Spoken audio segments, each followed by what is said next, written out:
100-year history. Moment. We were facing at least 2 or 3 more years before we were accredited. We were running out of money. We had lots of skeptics. We needed a new leader. My message is that it's possible to have high-quality, affordable higher education, but it will require new models, not just tweaking the existing system. I was connected to Bob, who at the time had just left IBM as their global leader for education. And as we talked, it became evident to me that this was the right person. Bob Mendenhall joined WGU in 1999, and by the end of that year, the first programs in IT and education were launched. 1 year later, WGU celebrated its first graduate, Jenny Kirch.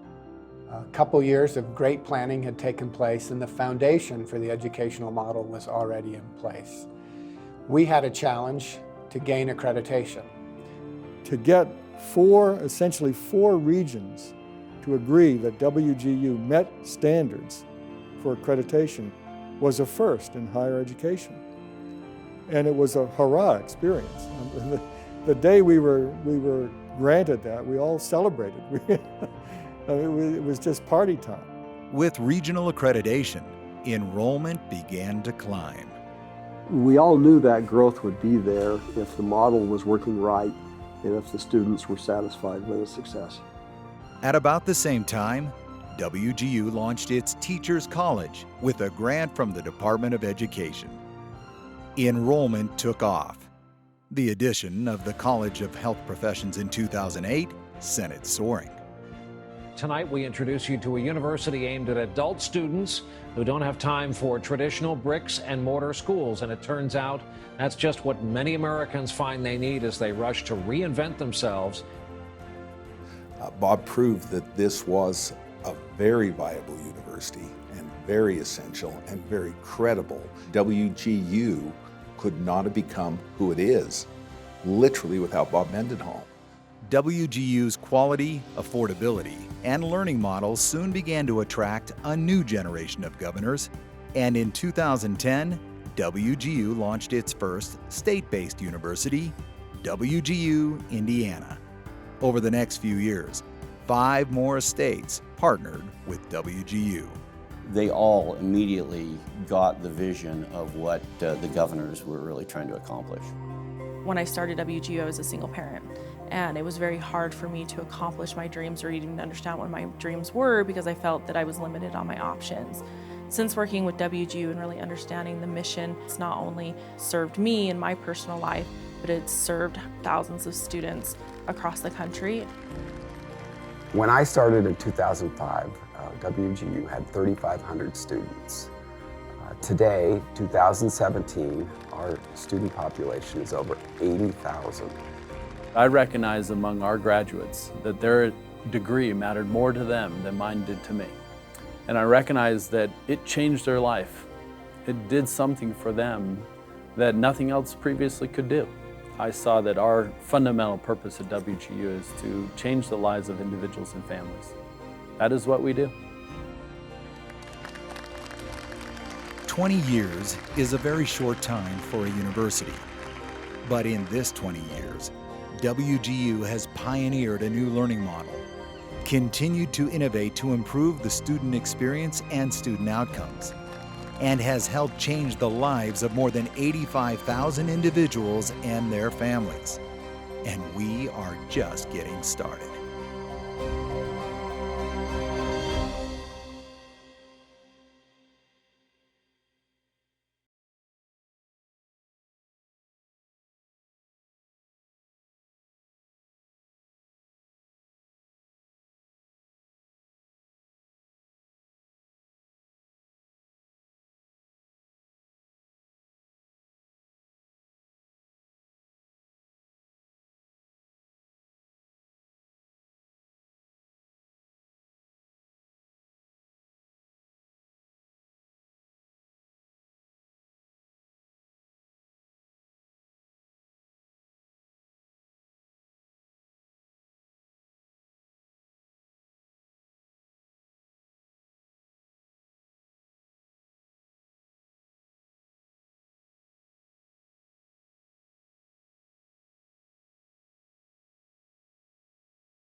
We will leave here as WGU alumni, and not just with a piece of paper to hang on the wall, but with something much more valuable, a personal, unique version of our story, the WGU story that has the power to change the world around us.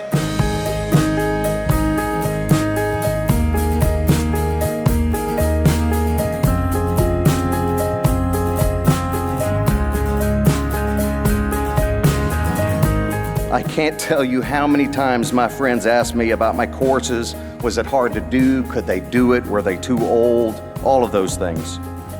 Then they ask, how did I balance everything? And you might be like me, and you had a family. And then you might even have a job. And then you decide to go back to school. Well, the beauty of WGU,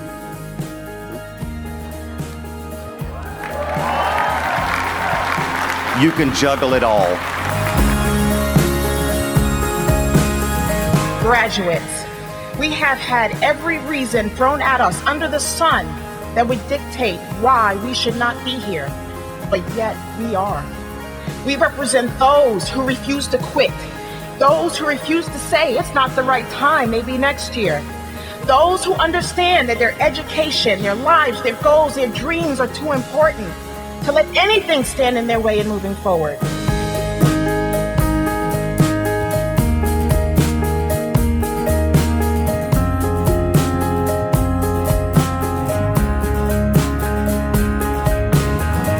Graduation is super special to me for a lot of different reasons, mainly because I've never graduated. I didn't graduate high school. I've never put on a cap and gown until tomorrow.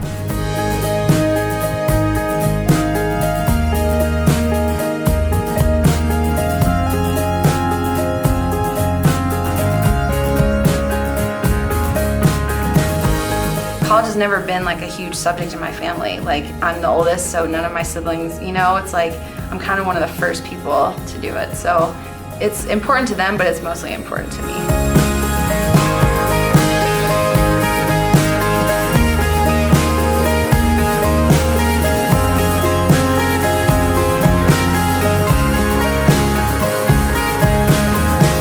I thought that I would never be able to do this, but I was able to succeed with a lot of support from my friends and family. Because of my cerebral palsy, it may take more time to accomplish certain tasks, but I never give up on my dreams or my desire to be treated just like everyone else. I would like to thank the faculty and staff, and Team Cox specifically, for this amazing life achievement and the opportunity to speak on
country in 1972 from Uganda.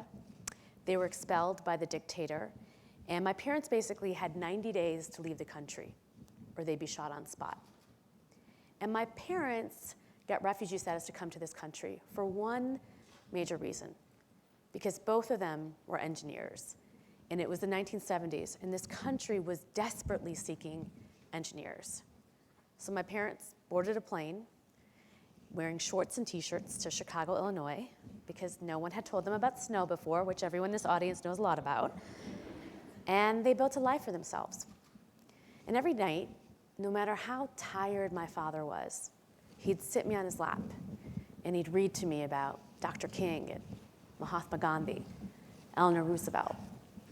So I knew from a very young age that I wanted to change the world, that I wanted to give back to this country that had literally saved my parents' life. And I thought that the way I would do that would be through public service. But I went to law school and grad school, and I found myself $300,000 in student loan debt. So I did what every good Midwestern girl thinks she should do. I moved to New York City. I got a job at a fancy law firm, and I thought that I would, make a lot of money and pay off my student loans and take off those golden handcuffs in like a year or two. Well, I was wrong. A year or two turned into 10. And I woke up working as an attorney in a financial services company, basically the opposite of public service, right? And I was just sitting there every night coming home in the fetal position. I hated my job, but I felt stuck. And it was 2008, and I was watching my mentor, Hillary Clinton, give her first concession speech. And she had this line where she said, just because I failed doesn't mean you shouldn't try too. And I literally felt like she was speaking to me. So I walked into my boss's office and I quit. And at age 33, I decided to run for United States Congress in a Democratic primary against an 18-year incumbent because I thought that that was a great idea. I had a 1,000-page policy book, 1% chance of winning, and the only thing my friends and I knew how to do was build a website, so we built one.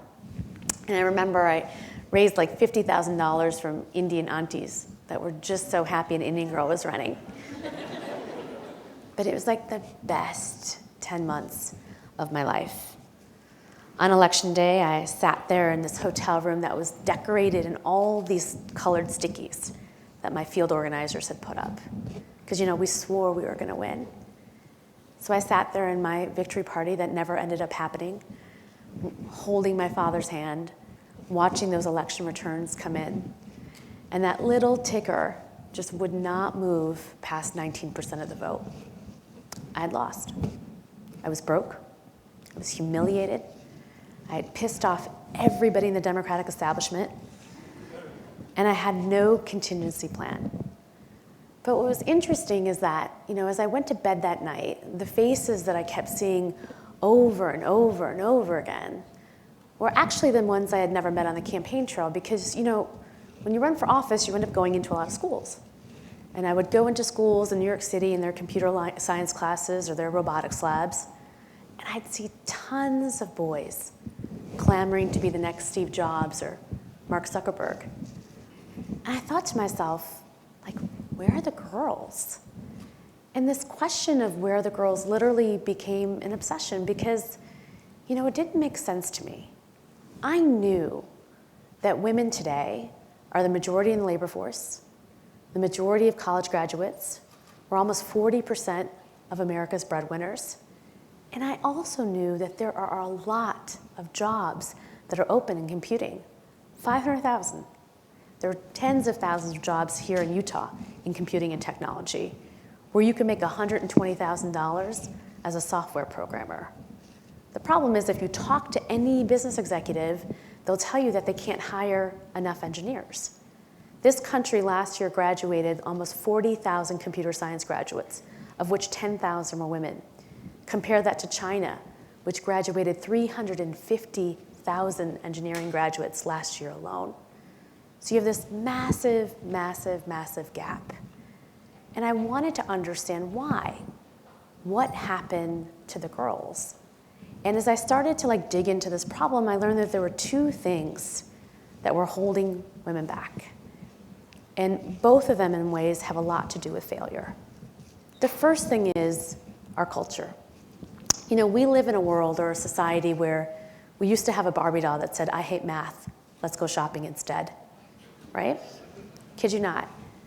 I can walk into a Forever 21 and buy a t-shirt that says I'm allergic to algebra. I spent my day today talking to about 500 girls from here in Utah, and all of them had watched the movie The Mean Girls. I'm sure you have too. And you remember that scene where she gets an A on her math test and she crosses it out for a D just to get the affections of a boy? We literally live in a culture that is telling girls this is not for you. Math is not for you. Science is not for you. Technology is not for you. That you're not smart enough, that you're not good enough, that it's a boys thing. The second thing is, and I've been thinking about this a lot lately, is this idea that we teach our girls to be perfect and we teach our boys to be brave. I got an email from TED 2 years ago saying, we'd love for you to give a TED Talk. Will you come and say something new? I was like, thanks. But I spend my life in the company of teenage girls. And I've been a feminist my whole life. I led my first march when I was 13 years old. I am obsessed with the quest of women and girls. And I'm obsessed in trying to understand why we can't elevate our leadership. Why can't we break through that 19% of women in Congress, that 19% of CEOs, that 19% of women in the technology force? What is keeping us behind? And as I dug into it, I realized, from a very young age, we teach our girls to smile pretty and play it safe and get all A's. Don't get your dress too dirty. And we teach our boys to crawl to the top of the monkey bars and just jump off head first. I have a 3-year-old son. Yes, I know it's very off-brand. When I found out it's true. When I found out I was having a son, I did cry for a moment, but don't tell him. But so it's funny. It's funny how God gives you what you need, and I see the world in a different way through his eyes. But in one of these ways is through his swim class, and so my son's swim class, it's like half boys and half girls, and when the girls are learning how to swim, all the parents are like, "It's okay, honey. You don't have to get your face wet. Don't be scared. You're teaching them to swim, right?" But with the boys, the parents are pushing them into the deep end at 6 months. The dads and the moms. Why? Because they're trying to teach them how to be men, how to be risk takers, how to be fearless. So when these young men grow up, right, they raise their hand for opportunities they know nothing about. You meet them in a bar somewhere and they hit on you, you tell them to go away, they keep doing it, they don't care. Because they're comfortable with rejection. They're used to it. Us, not so much, right? Because we've been coddled our whole lives. From the time that we're young, we've been taught that we're supposed to raise our girls to have confidence, right? To protect them. So we don't want them to crawl to the top of the monkey bars because we don't want them to get hurt. If they're bad in gymnastics, we pull them out and we put them into swimming. We give them a trophy even though they've done really bad. We're constantly protecting them, coddling them. And what happens is that they get so used to that affirmation that they start only gravitating towards the things that they're good at. And they stay away from the things that they're not good at. One of the things that I love about coding is it teaches you failure. For those of you that are coders, or you all should be one day, coding is an iterative process, right? Of trial and error. You do it over and over and over again. The annoying semicolons in the wrong place, you do it over and over and over again. It's a process of imperfection. It teaches you how to fail. It teaches you to love challenge, to love that magical moment when you're trying to build comes to life. So, flashback. 2010, the failed politician, the non-coder, I forgot to tell you that, I don't code. I was terrible at math and science growing up, I was afraid of it, had an idea. I thought, what if I started an organization that taught girls to code? And because I had failed at that election and it didn't kill me, and I lived to fight another day, I started learning how to exercise my bravery muscle. And I had an idea about something I knew nothing about.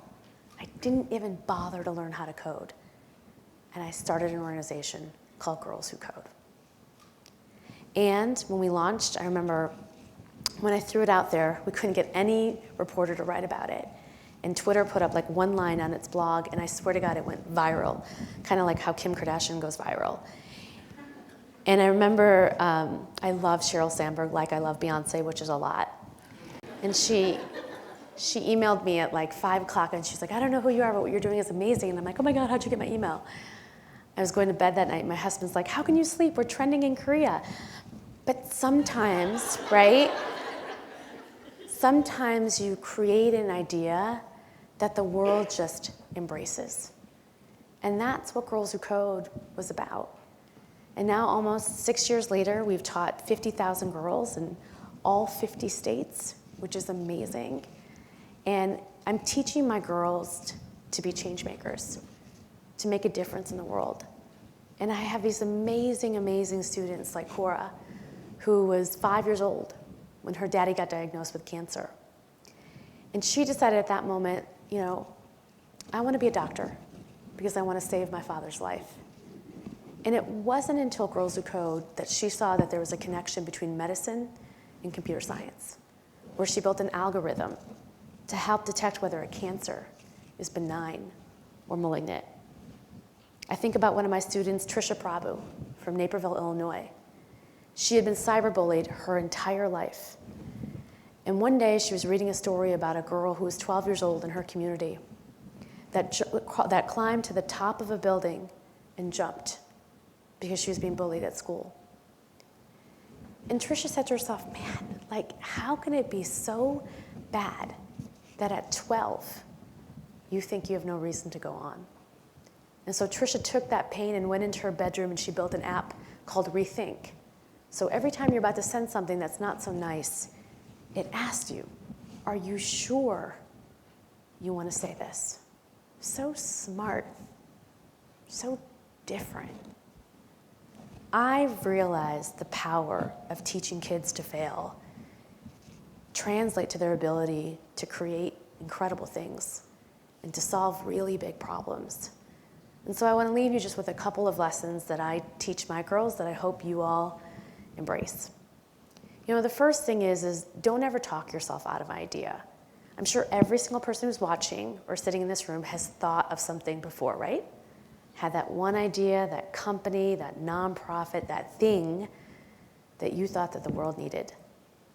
And then you thought about it a little bit longer, and you probably talked yourself out of it. We often talk ourselves out of ideas.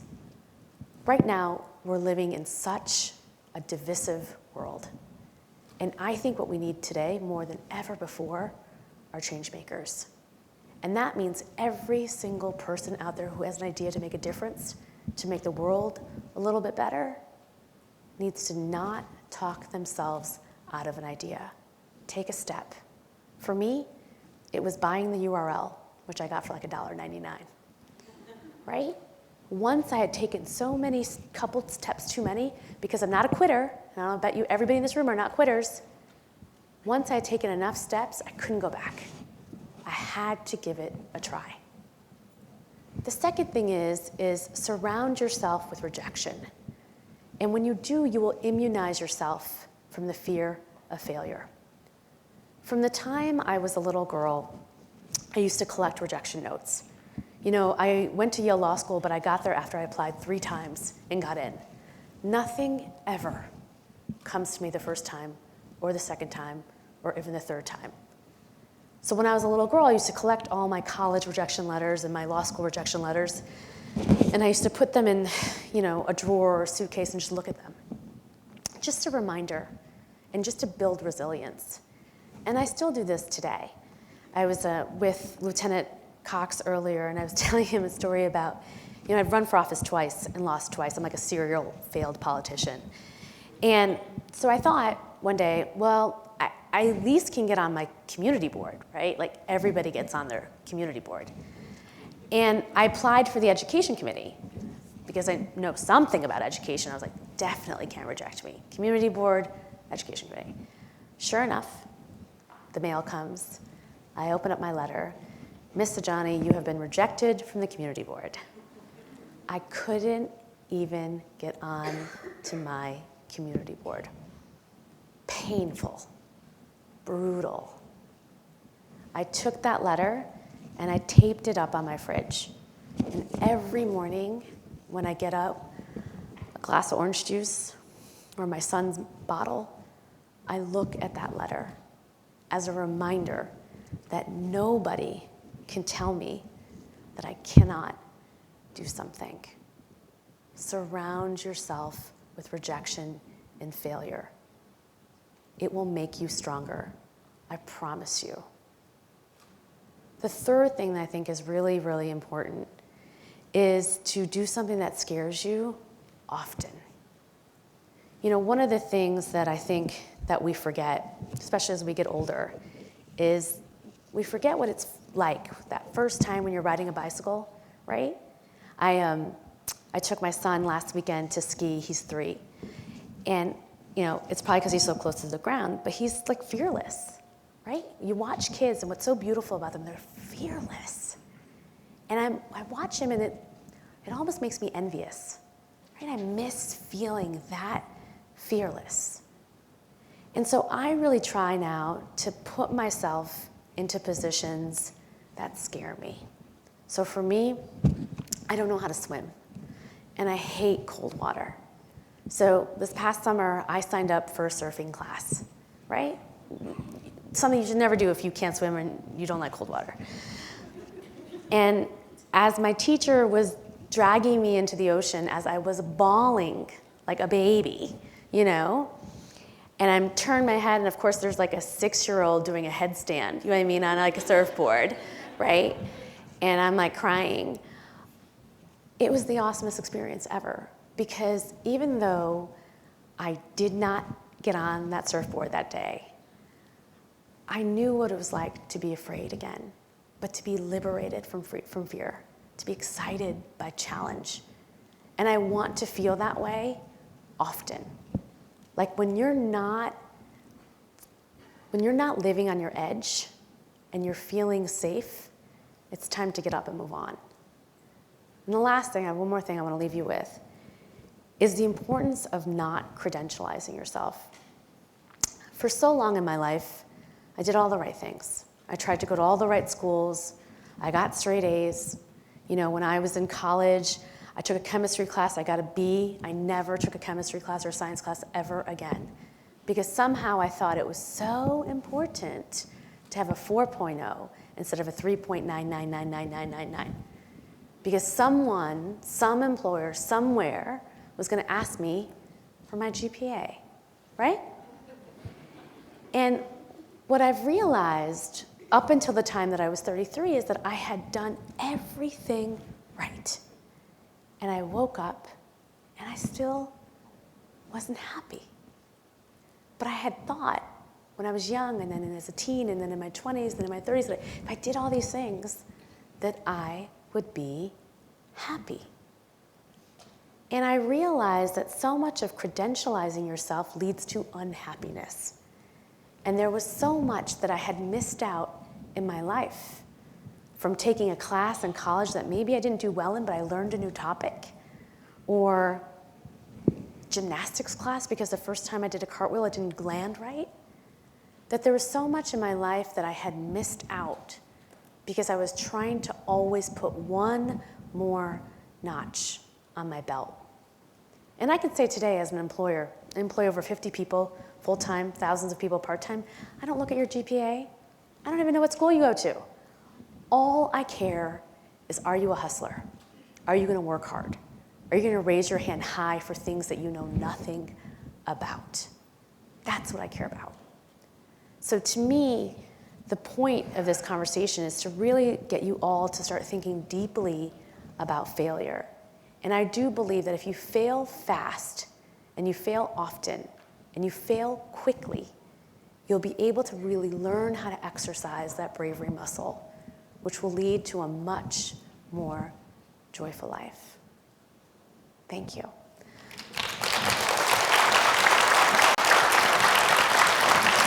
Thank you.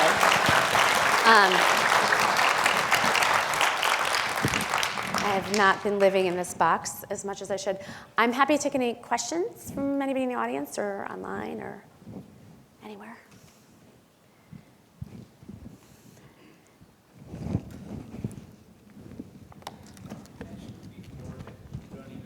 Code yourself.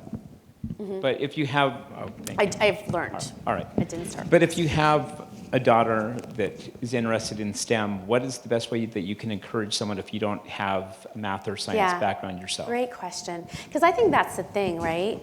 For a lot of parents, it's hard to tell your kids to do something you don't know how to do.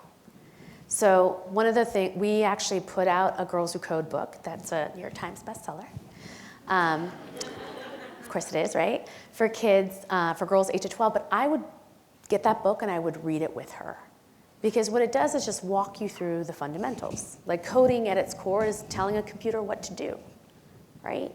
And how to make a peanut butter jelly sandwich, right? And what's an algorithm, what's a conditional, what's a function, like the basics. I also think that it's really important to teach your kids how to make things and how to take things apart. I talk about my son a lot, but at his preschool, if you watch the kids, the girls and the boys, there's a study out there that shows that girls will build very stable structures, right? Really low to the ground, not too high. There's a story that goes along with it. And boys will just build really tall structures just to knock them down. But there's something about why are they learning that at such a young age? It's kind of a symbolism, right? Of how they approach risk and failure. So how do we teach our girls to get dirty, right? To build high structures and break them down, how to tear things apart. And listen, I am I still do this. I still, I get, for example, my husband until fairly recently was my tech support. If my phone went black, I'd be like, hey dude, can you fix it for me, right? Instead of just Googling it. Or when we got a new toy, if I looked at the instructions and I couldn't figure it out right away, I'd just hand it to him. I was so proud the other week I put together a swim bike. So again, and I don't know when we start learning this or not learning this, but I think from a very young age, we don't tell our girls to tinker and to take things apart. If the toilet's broken, you're not grabbing her to go fix it. And we need to.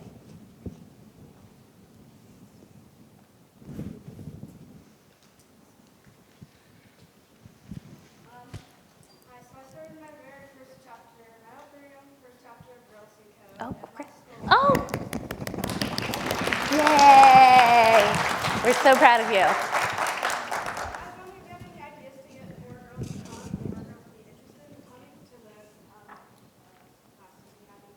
Yeah, bribe them. Pizza. No, seriously, I think the thing is that it's a lot, and this is a good exercise for you to learn. It's about sales. Right? You are going to be the one who's going to convince your friends to come. And they're going to have a good time. Our curriculum is about building things, whether it's a game, an algorithm, a website. And I think that when you connect it to something that's practical, girls are like, oh. So for example, last week I did an event at New York Fashion Week with a designer called PH5. They're these 2 young women from Hong Kong. And they've built an entire knitwear collection that's based on code. So these 2 young women literally sit down with engineers and they tell them how to code a sweater. How cool. And we love fashion, right? And so connecting technology to the things that girls like and care about, I think is the way to like ream them in, right? And pizza. Up here. Tell Hello, them I will buy Reshma. pizza for them. Can you please tell us what is the difference between an effective leader and an ineffective leader? Ooh. Oh my God, that's like a deep question.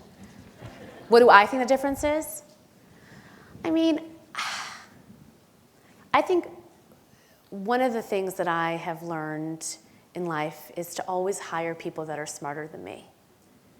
And I think sometimes ineffective leaders are arrogant about what they know or don't know. And they're afraid to hire people that are better than them. Everybody on my team that works for me is better than me in some way, shape, or form. And I'm not afraid of that. So I think that that's really important. I think the second thing is authenticity. I really, I don't know what it is. And it's funny, my family's Indian, it's not in our culture, but to be so open and vulnerable. But, I am very honest about my shortcomings, the things that I've learned, the things that have been painful for me. And I think that people want to hear that more because I think people that want to relate. And I think so much from our leaders today, I just think we're missing authenticity and realness. And I think that that's something that we really desire in our leaders.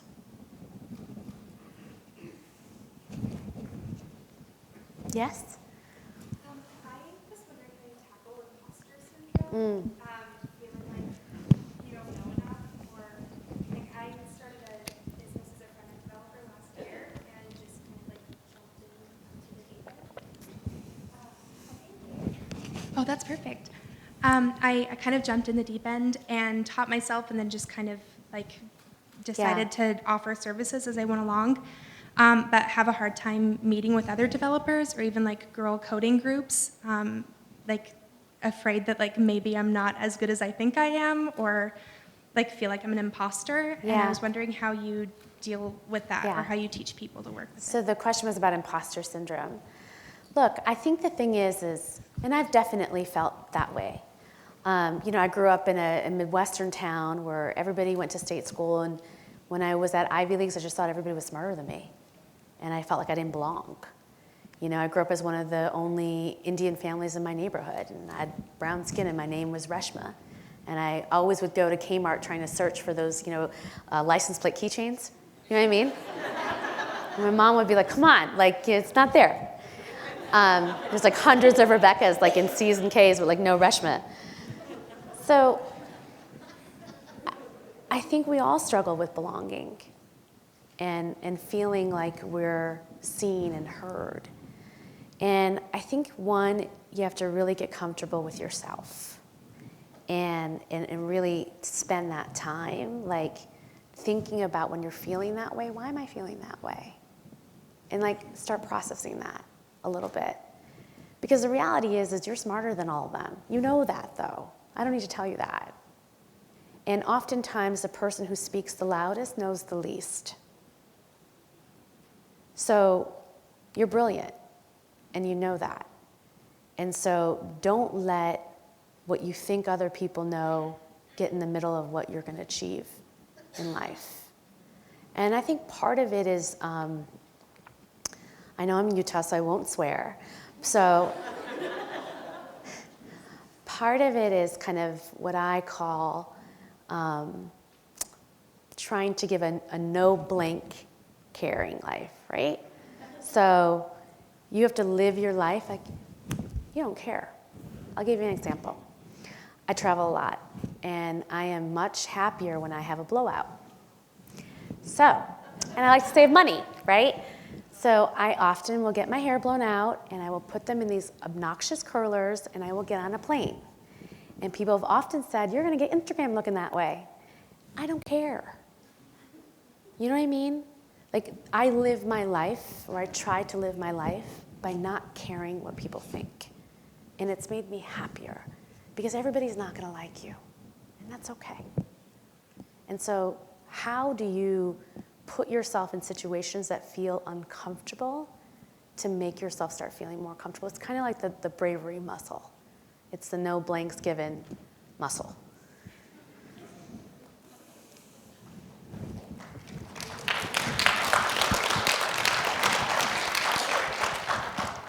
Have you found tools or techniques for organizations to adopt failure, either K-12, higher ed, or professional organizations, where they're adopting the concept of it's okay to fail, failure's good, even in the software space? Yeah, I mean, I think that there's a lot more. My friend Rachel Simmons talks about this. I think that there's a lot more failure classes, right? My first book, I talk about the importance of like failure parties. Like I often think like when we get into stages like this as women, we talk about all the amazing things that happened in our career as if everything went right all the time, and it didn't. And so I think as leaders, especially as women, I think we have to be more honest about the journey and to be sharing that journey, because I think it's empowering to see that, again, like I failed and you didn't die. Like you lived to fight another day. And we often see these women that seem so, like everything always works out for them. And when it's not working out for you, you're like, what's wrong with me? Because we don't talk about it. So I think it's really important to do that. And I think it's important to encourage girls to talk about their failures. So one of the things we do at Girls Who Code is we have something called stand-ups, right? I'm sure people who are technical know what a stand-up is. But part of it is basically as you're going through your project, what are the things that you struggled with? What are the things that you did wrong? What are the things that you missed? And I think if we start thinking and talking about that from that sense. So for example, even at Girls Who Code, I've really been trying to push my team because I think one of the things as women we struggle with is I think we need a lot of affirmation. Right? If somebody tells you you're not doing a good job, you think you're doing a bad job. I grew up in a very Asian household where like when I lost my election, my father sent me an email of like, here are the 10 things you did wrong. Like no care package, like no love, like, last week I was in the New York Times for something and my dad didn't even, like, he was like, oh yeah, I think I saw that. I know he did, but still, right? That's our but that's our relationship. And I think he does it to keep me humble, to keep me real, and to keep me trying. And so I think that that's also important to teach girls that like, to me, how do you start embracing critical feedback? So if you think about like the greatest athletes out there, or people that are just great at things, they will tell you that they live at the edge of their ability in critical feedback, right? There's somebody in their life that's constantly saying, you did that wrong, do this better, try this, try that, try this, try that, try that, right? And that's how they're getting better. It doesn't make them feel bad. It actually excites them because it's helping them be their best. And they're moved by that. We don't teach our girls this, right? We protect them, we coddle them. And we need to basically get them to live at their edge of critical feedback and incorporate critical feedback constantly in their lives.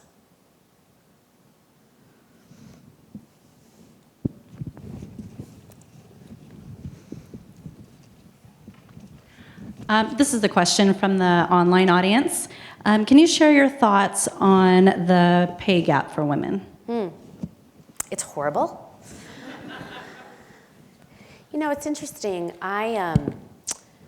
There's a much smaller pay gap for women in technology and engineering than there is, right? It's 70 cents on every dollar. And in computing, it's, I think, 90, 95 cents on every dollar. So it's shrunk. I love some of the strategies that some employers like Mark Benninghoff have used, which is basically having transparency on people's salaries, right? So that there's like knowledge sharing. And it's, it is something that we have to do something about and we have to close. It's not fair. And it doesn't make sense anymore. One of the things that has fundamentally shifted in this country is that most households have two breadwinners. Many families in America that I visit and I see, it's women who are putting food on the table, who are paying for the mortgage, or making sure that the kids get a college education. So if we continue to pay our breadwinners, who are women, inequitably, we're simply going to lose out as a country. So equality is good for all families. Yeah, go ahead. I'm a course instructor in the College of IT. Oh my God, where are you? I'm up here. Okay, cool. Okay. Do you have any specific advice for those of us who work as instructors in IT on how we can improve the situation for women? Yeah, you mean in college or in higher education? Yes, I work at WGU. Yeah. So I think that one of the things, so we know that the pipeline is leaky throughout. So the average attrition rate for a woman in computer science is about 40%. And so once we've given girls exposure, they've made the decision to do it, we're not supporting them in the classroom and they leave. And so when I often hear feedback about what's happening in the classroom to make them leave is one, they're not being called upon, right? So that, or the teacher may be using language that is not supportive of women, right? Often girls are still telling me that their CS teacher has said something of like, oh, well, girls aren't good at computer science. And I think that we need to, as teachers and educators, make more of an effort, right, to encourage girls to try and to not think it's personal. So one of the things I talk about in my TED Talk is I had this computer science professor who was telling me that, in his office hours, right, when the young men are having problems with the problem set, they'll come in and they'll say, Professor, the computer's broken. The computer's broken. And the young women will walk in and say, I'm broken. There's something wrong with me. Why can't I figure this out? And so how do you, as an educator, support women to recognize it's not them, or that they're at the top of their class? And so I think in some ways the way we approach education is different. And we have to recognize the things that are holding women back or are causing them to leave. It has nothing to do with aptitude. Nothing.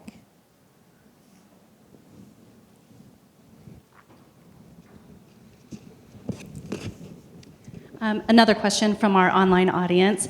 What would your advice be to a woman in her sophomore year who thinks an A- isn't good enough? You know what I'm going to say. Yes, it is. And it's just, again, I think that no one is going to be looking at your GPA.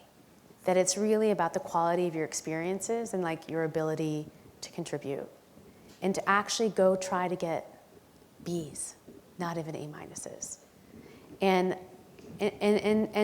I think that if you're focused on what your grades are and you're feeling that you're not good enough, you're simply going to miss out on so much of life.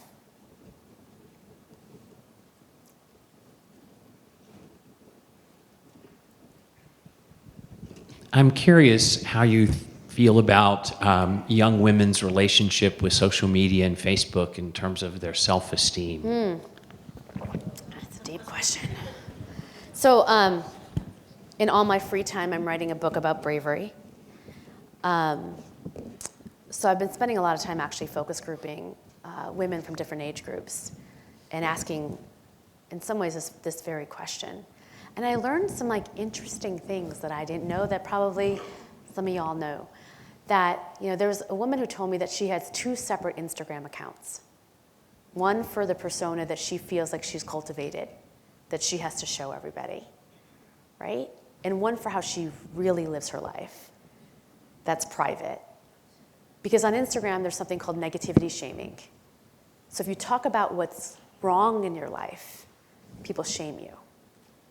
And you feel as though you have to present the life that you've shown people. So if I look fabulous every day, I'm not going to leave my house with my hair not done to go get a cup of coffee. And it's causing a lot of anxiety. I had an 8-year-old, I think, say to me that she had posted a picture on Instagram, and a girl replied, well, that looks like poo. And she never posted again. It's happening at that young of an age. So that's a negative. But then there's a positive. So I have been so moved by the Me Too movement, that what's happening with young people at Parkland right now, what's been happening all of last year throughout sexual harassment in Silicon Valley, that women are coalescing and coming together online in lifting each other up and amplifying their voices and calling attention to things that we have been hiding behind for so long. And I think that it's fundamentally changing our culture and changing our world. We're never going to go back.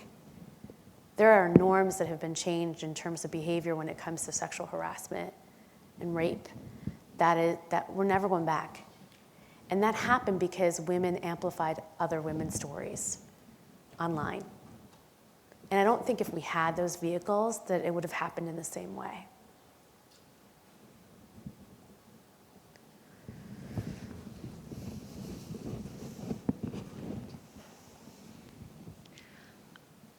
I have faced pretty much the exact opposite of what you've been talking about. I love that. Great. Tell me more. I was raised in a military family, half a dozen brothers, very rough and tumble. And I spent the majority of my life being told that I have failed at everything. My whole life has basically felt like a failure. I've gotten very, very good at failing. I'm extremely good at failing.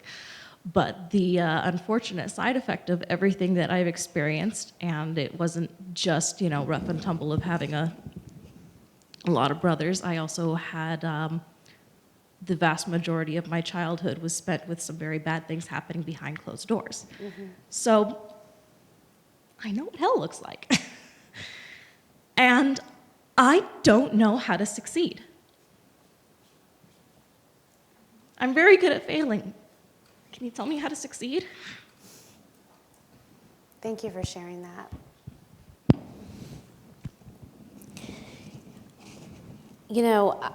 I think part of this is learning that, and again, I don't know everything that you've been through, but learning how so much of I actually had a really rough morning and I had some bad news this morning.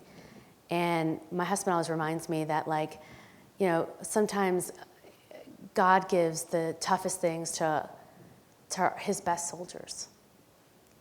And I think that, I've suffered a lot of pain in my life.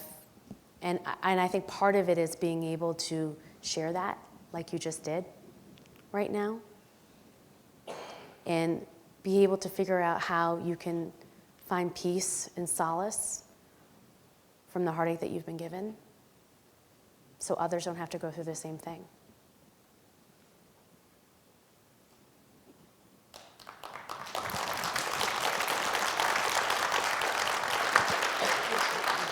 And I know you think that you're not succeeding, but you just did. You just did. I'm serious. What you did is really hard to say that. Huh? Exactly, and you kept doing it. No, but you just also succeeded in sharing pain. And you don't know this because you're sitting there, but a lot of people just resonate. I just felt what you felt. Because all of us have that and are sometimes too terrified to talk about it. And so it sits in us and it messes with us. This is where I think you're wrong, hun. I think you're wrong. I think that people want to hear it. I think that I feel you, because I think what happens is we feel ashamed to say it. And so when it first comes out of your mouth, you're like, oof. I had a series of miscarriages before I had my son. And it's something that for a long time I just did not share because I was ashamed. I was ashamed of my body. I was ashamed that I was not, I was failing my husband. I was ashamed. And I realized, though, I started sharing it. And I realized that there are a lot of women who went through the same thing, but they didn't know who to talk about. They didn't know how to talk about it. And now I'm often the person that people call when they're trying to figure out what's happening with them, and who they should go to, and what doctor they should see, and this or that or that. And because I shared something that was deeply painful for me, gut-wrenching, it helped people. And that helped me heal. So you did that a little bit today. So thank you.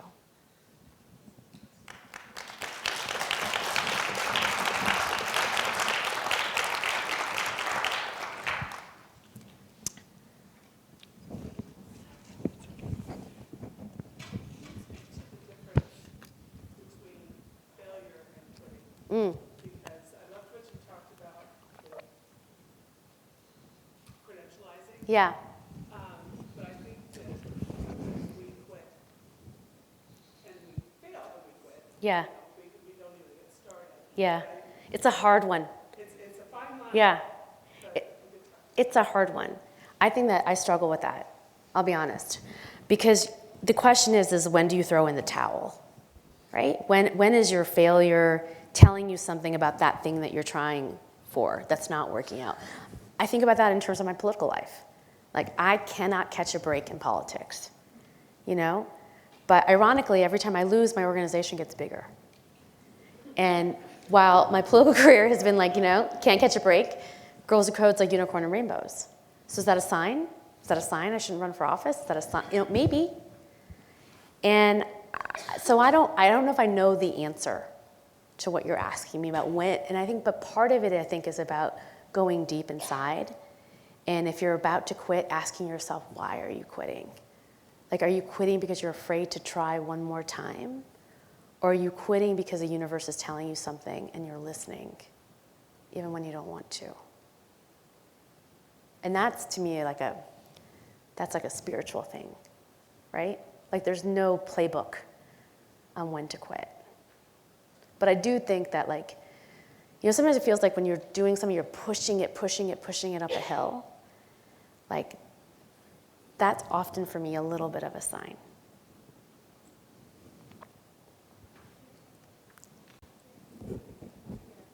Mm-hmm. Yeah, it's okay. Thank you. Reshma, you talked about Bs and how there should be more opportunities for students to excel with Bs instead of As. You're a Harvard graduate. Yeah. You're a Yale graduate. And you can't get into Harvard or get out of Harvard with anything less than a B grade. Yeah. So what does this speak to models in education? Yeah. Where does competency-based help? Well, I want to tell my, if you ever have free, if you get a chance and you're not sick of me yet, watch my speech I gave at Harvard School of Education last year, because it talks about this and shares the story.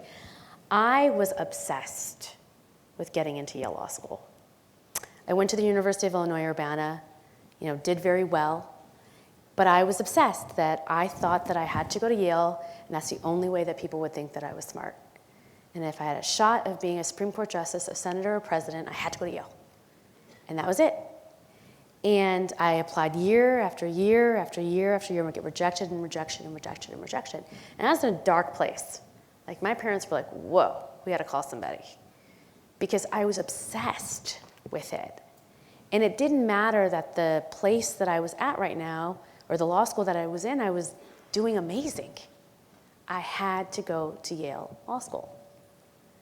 And I finally got in, and, you know, I started my second year, you know, had to make new friends, had to learn new ropes, and, you know, at the end of the day, you know, one could argue that that was a lesson in resiliency, or one could argue that I would have been in a much better place had I not got so marred by my obsession. So I'm not going to say, and I don't know today whether you validate me because I went to Yale Law School, whether you came to this talk and was like, oh, maybe she's smart, she went to Yale or Harvard, or if it was because of the things that I've done in my life, right? The difference that I've made, the organizations that I've created.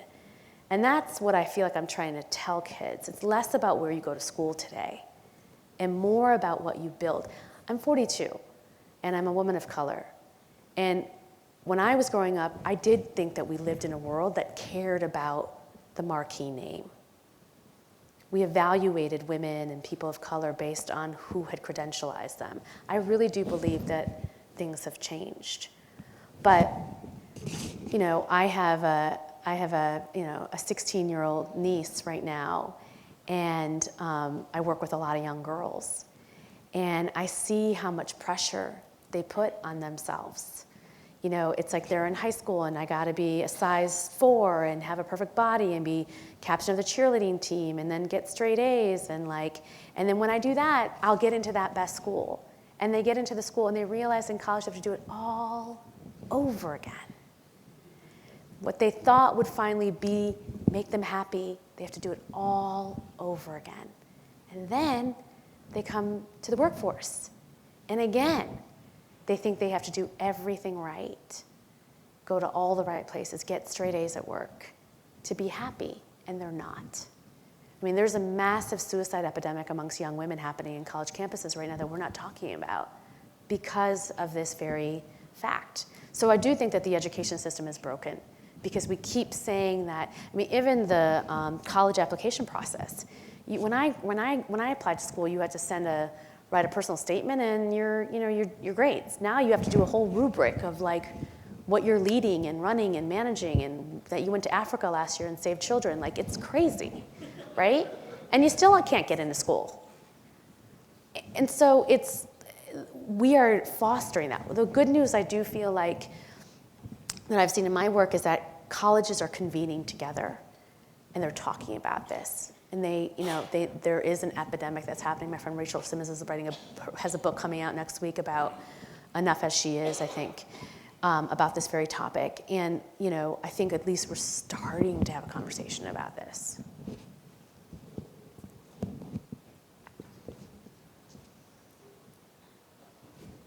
Yep. This is another question from our online audience, and I'm going to read this one. Right. I'm currently a student at WGU and going to change careers once I finish my degree. What should I do first, and as I think about charting my next step? Great question. So I have had 8 different careers in my life. I've been a lawyer, I've worked in financial services, I ran for office, I worked in government, I started a nonprofit, I'm an author. And part of how I've decided to go from career to career to career is figuring out what I hate the most. So it's true, right? Like, to me, it's a process of elimination, right? You think you really want to do X, you do it, you hate it, get out, and go on to the next thing that you like. Because I think part of it is about, that feeling, so I don't know how you guys feel, but I probably know how some of you feel. Some of you probably on Sunday night just feel sick because the next day is Monday and you hate your job and you don't want to go to work. Okay? I know you're laughing, you don't have to raise your hand. I felt that way most of my life. Most of my life, I had that Sunday night dread. I don't feel that way anymore. I love my job. I had a crap morning, and I still kissed my baby this morning, got on a plane from San Francisco at some ungoshly hour, and I'm here. You are like my 4th talk of the day, and I am still standing happy, genuinely happy, because I love my job. Like, I love what I do. I feel very blessed. But it took me a bunch of process of elimination to figure out process of like what I hated to figure out what I loved.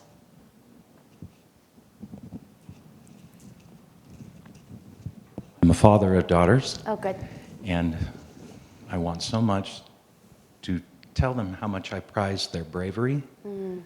How do I dance that line between teaching them that and making them unafraid to disappoint me that they're not brave enough when they don't feel that way? That's a good one. I mean, I think the thing is like, you have to just put them into situations to then let them make their own choices. You know what I mean? I was last weekend I was teaching my son to ski. Well, I was watching my husband teach my son to ski, and to tell the truth. But there was this big bungee jumping concoction, right? That of course frightened me. But I was standing there, I was watching this young girl who was like 11 just jump felt like 500 feet in the air. And her dad was just standing there being like, go higher, flip, you know what I mean? Go on your back. Like, it was awesome, And he was just encouraging her it felt like he was encouraging her to do the thing that she wanted to do, but thought she may be too afraid to do. So that's the line, right? It's like you being the little nudge that helps her do the thing that she wants to do. I had this with my father when I decided to run for office. I have immigrant parents. I was in a lot of student loan debt. When I got my first paycheck in my law firm, my father framed it because they had never seen so much money before. And so much of their sacrifice in coming here was that their daughter could have the American dream. And I thought by quitting my fancy job and going to run for office in this upstart race that he was going to be so disappointed in me. And so when I asked for his blessing to take that step, he was like, I'm so happy that you're doing this. And I needed that little nudge of acceptance, right, to do the scary thing. And so that's, I feel like, the role you play, Dad, is like the nudge to do the scary thing. Great. I think we have one. Is that a thumbs up? One more question? Cool. Who gets the last one? Go ahead. So I have been in a similar place as you. I'm an Indian who came here 4 years back, and I literally work with 400 guys, so there is not that comfortable workplace. Mm-hmm. The lady next to me and me, we've been sitting and crying throughout your talks, and then we had that nice little unknown support group. I'm so sorry. So, throughout the talk, we've been talking a lot about how the emotional conditioning that you do to yourself, the kind of pep talks that we give ourselves. What I'd want to understand is, strategically, how do you do it? I mean, in any of the tech companies, I've been always working in a tech company, and I literally work with 400. How do you find, do you find mentors? Do you find advocates? Do you, how do you build that support system? So it's a great question, and I wanted to say this to your question earlier too. I mean, part of it is how do you find that support system inside yourself, and then how do you find that support system with others? So I think the thing that we're the most afraid of, if we were to be honest with ourselves about failure, is we're worried that failure will break us, right? That we'll do something or try something that's so hard that if it doesn't work out, it will just crush our soul and we'll never be able to recover. And so I think my hack on that of not letting failure break me is I give myself a finite time, like a month, to grieve, to ask why, what, to also, drink a lot of margaritas, right? But then I move on. And I don't think about it. I don't obsess about it. I move on. And I put it in this place. Doesn't mean I don't share it when I feel like people need it, but I don't let it mess with me. And I think really learning how to, and I'm not saying that it's not easy, but learning how to master that kind of self, what happens to you inside, I think is really, really important. So I think you need to practice that and have a practice about it. I think the second thing is I think that there are a lot of people that will support you, that want to help you. I think you have to find them. I think that people are fundamentally good. I live my life very generously with my networks, and I try to think every day about how I give parts of myself and my time that I don't have to other people because I feel like I want to give back. Right now, I'm deeply, I've been an advocate for Dreamers forever because I feel like I was the lucky one to have, my parents were the lucky one to get status to come to this country, and that it is my obligation to fight for those who don't. And so just today, I was trying to convince somebody powerful to do something, and I use my chits, you know what I mean, for others constantly. And I don't feel like there's only one place for one of us or a limited amount of time or resources. I feel like it's abundant, and I give it away abundantly. And I do believe that people are that way. I think you have to find them. You have to find the people that believe in you more than you believe in yourself. And even with those 400 guys, I promise you they're there. I promise you that there are some good men who will support you and who will help you. I think you just have to be open to it, and you have to find them. Great. Thank you. Thank you. Thank you.